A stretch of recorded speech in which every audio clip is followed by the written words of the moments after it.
السلام عليكم ورحمة الله تعالى وبركاته، مرحبا بكم معايا فيديو جديد إن شاء الله. معكم من قناة نزهة الزيتوني، قناتكم كاملين. كنتمنى أنكم إلا كنتو كتشوفوا قناتي أول مرة تشتركوا معايا في القناة ودعموني باللايك وبالكومنتير باش إن شاء الله نعطي المزيد. وكنشكر جميع الناس اللي تابوناو معايا في لاشين والناس اللي كيدعموني، كنشكركم من قلبي. اليوم غنشارك معكم الطريقة ديال لا كريم باتيسير بالحامض، كتجي لذيذة بزاف وبمقادير جدًا، جدًا بسيطة وفي المتناول ديال الجميع. فبالنسبة للمقادير غادي نحتاجو 4 ديال البيضات، وعندنا 100 غرام ديال الزبدة، ممكن ديروا المارغرين، و100 غرام ديال السكر سنيدة، وعندنا 85 مليلتر أو غرام ديال عصير ديال الحامض، ما يعادل نص كاس ديال العنبة إلا ما كانش عندكم الميزان. وبالنسبة للنكهة درت البشر ديال 2 حامضات، وعندنا 10 غرام ديال النشا ما يعادل معلقة كبيرة بومبي، وقريصة ديال الملح لتحسين الذوق. فبالنسبة للطريقة فراها بسيطة بزاف. غناخد واحد الكاسرونة وغندير فيها 100 غرام ديال الزبدة، وغادي نضيف ليها العصير ديال الحامض كيف ما كتشوفوا معايا. راه طريقة بسيطة جدًا وناجحة 100%، غادي تنجح مع أي وحدة واخا تكون مبتدئة. غادي نضيف ليهم بشر ديال الحامض. بالنسبة للكمية ديروا شحال ما بغيتوا، أنا كترت شوية، درت 2 حامضات البشر ديالهم حيت كيعطيو واحد النكهة زوينة بزاف في هاد لا كريم. صافي كناخد هاد الكاسرونة هادي وكنديرها على نار متوسطة حتى كيذوب هاديك الزبدة وتخلط مزيان مع الحامض. في بول غادي ناخد البيض كامل، 4 الحبات كاملين ديال البيض، وغنضيف ليهم السكر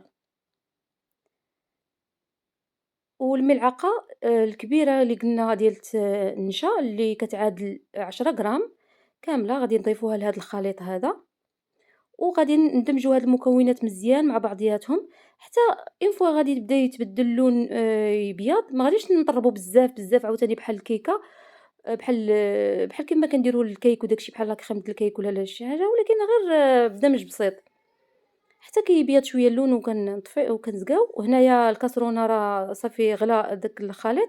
اون فوا كيغلي كناخد هذاك الخليط اللي سخنا، كنبدا نضيفو بحال الخويط على الخليط الاخر اللي بارد حتى كيندمجوا مزيان مع بعضياتهم. وما كنكبش في خطره باش ما يطيبش البيض وباش ما يتكتلش ليا، باش ما يديرش ليا تكتلات. كنبقى نستمر في التحريك بهاد الطريقة هادي، وكنكب بشوية بشوية بهداك الخليط لأنه ساخن، وإيدي ما كتزقاش بالتحريك. كنحرك مزيان مزيان مزيان مزيان، وكنعاود نرجع نفس الخليط اللي عطانا في الأخير للكاسرونة. بالحق ضروري ضروري من هاد المرحلة أنكم إلا بغيتو لا كريم تجيكم ليس وتجيكم رطيبة والمنظر ديالها زوين، ديروا هاد العملية هادي. أنكم صفيو الخليط في شي صفاية بهاد الطريقة هادي. صافي كتحركوا مزيان وكتعاودوا ترجعوه فوق البوطة مع التحريك المستمر. ما نسقاوش نهائيا من التحريك لانه معروف ان البيض والنشا كيلصقوا في الكاسرونه. كندير عافيه متوسطه، ما تكونش مجهده وما تكونش عاوتاني ناقصه بزاف. كنبقى نحرك مزيان في جميع الاتجاهات كيف ما كتشوفوا. راه كنحرك الوسط، كنحرك الجناب، حتى دوك الجنيبات اللي كاع في الجناب كنحرك. واحد الإضافة، ما عنديش ملون ديال الحلويات، عوضته بالملون ديال الغذائي ديال اللي كنديروا في المرقة وهداك الشيء. حتى هو راه عطا واحد اللون زوين. أنا هذه إضافة من عندي، أنا كنبغي نديرها لأن كيعجبني هاد اللون الصفر الفاقع. بحقيقة كيجيني كيعطي هذاك الغابيل ديال أنه كريم ديال الحامض. ما بغيتوش ديروا ولا بغيتو ديروا غير كمية أبسط تعطيكم واحد الصفرية بسيطة ديروها.